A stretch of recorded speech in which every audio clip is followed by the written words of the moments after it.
When it comes to you, you are never included, which again is a clear sign that they don't like you, which is also on us. A lot of us will see that we are being rejected and be in denial about the fact that we're being rejected.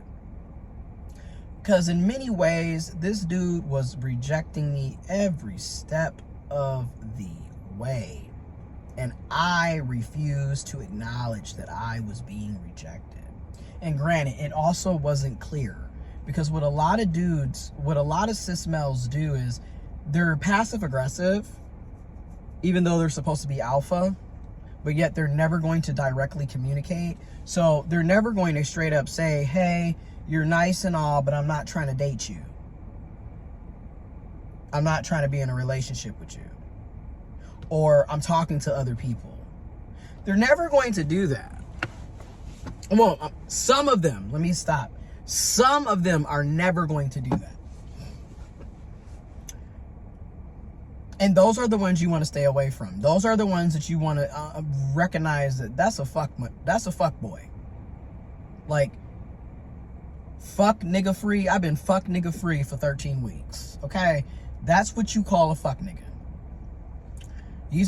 I'm a player at 35, and your idea of playing is you lying. Because like I said before, you want to know what's player? It's player when you're upfront and honest and transparent. You actually allow the other people or the other person to make a choice, a decision that's free will. You allow the other person to consent or not to consent. What's player is when you're upfront and honest about sleeping around or having other partners and the other person still chooses you. That's player. And I'm not saying that as in I'm the coolest dude alive. But what I mean by the fact that a person knows about you and is willing to accept you, and you gave them the option to say yes or no. Meanwhile, these niggas, once again, very predatory. They never give you the option. Okay, they sit up, and also, let's be real, some of these cis males don't want to be upfront with you because they know there is a 50-50 chance that the way you interact with him is going to change. And you know what I've learned about hoes? A hoe don't want to be treated like a hoe. A hoe still wants to have this main priority, wants all of your attention, all of your love, all of your commitment without being committed to you. They still want to be treated like the main slice, even though you're not their main slice. Like, the shit is crazy. But we all know, some of us, once we find out that you're talking to other people, we might still fuck with you. We might still be cordial.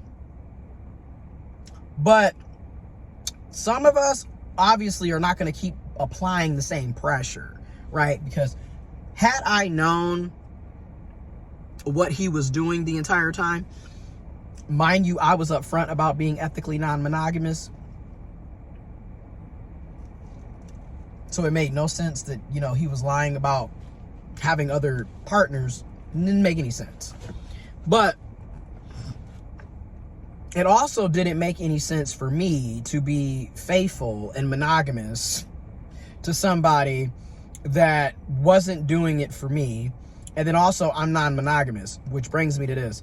You do not have to change anything about you to be with somebody. And I know a lot of people are going to be like, what?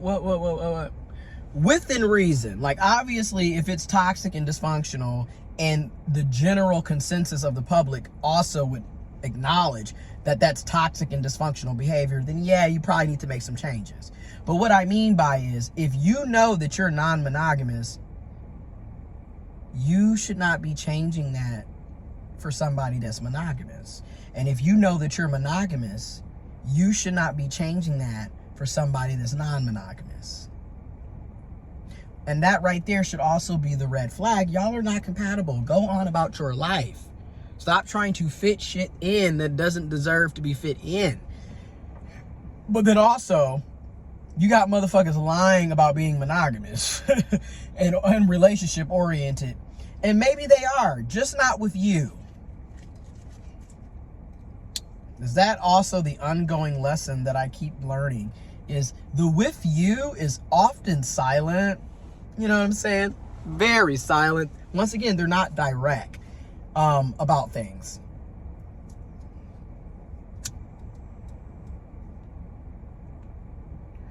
And really, when I look back at a lot of things, it's the lying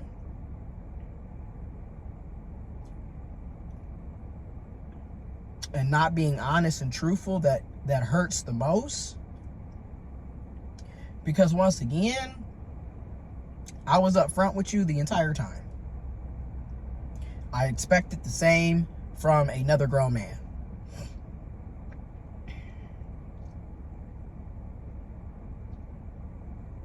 So that's really the hurt for me, is it's the lying. It's the playing the mind games and the lying, not being upfront and honest.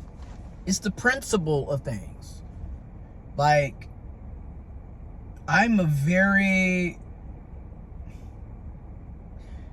big on the principalities of things, okay? Like,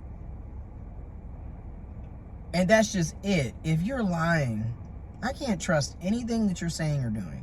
So, no, I can't have you in my life.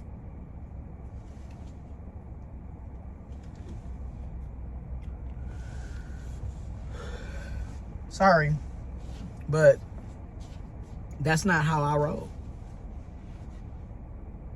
And unlike you, instead of being fake and still hanging around people that I don't like, I absolutely remove myself from people that I don't like. I don't waste my time trying to be buddy-buddy when I know I don't like you. I'm just going to stop dealing with you. And at this point, 13 weeks in, I don't like you. And I stopped liking you a while back. So going back to what I was saying, it's not that you were blindsided. You just thought I was going to continue putting up with bullshit. And I'm going to say it. A lot of these cis dudes are like this. They think that love is about the other person putting up with as much struggle and bullshit as possible. And that's not love. That's emotional and mental abuse. Psychological abuse. I don't have to put up with you, which brings me to this. A lot of you cis males have severe mommy issues. Your mama was evil, mean, cold-hearted, neglectful, abandoned you, or was just very mean and violent with you or what have you. Y'all typically will use that for the rest of y'all lives to treat everybody else like shit because your mama hurt you. It's no different than the daddy wound, which a lot of you have daddy issues too.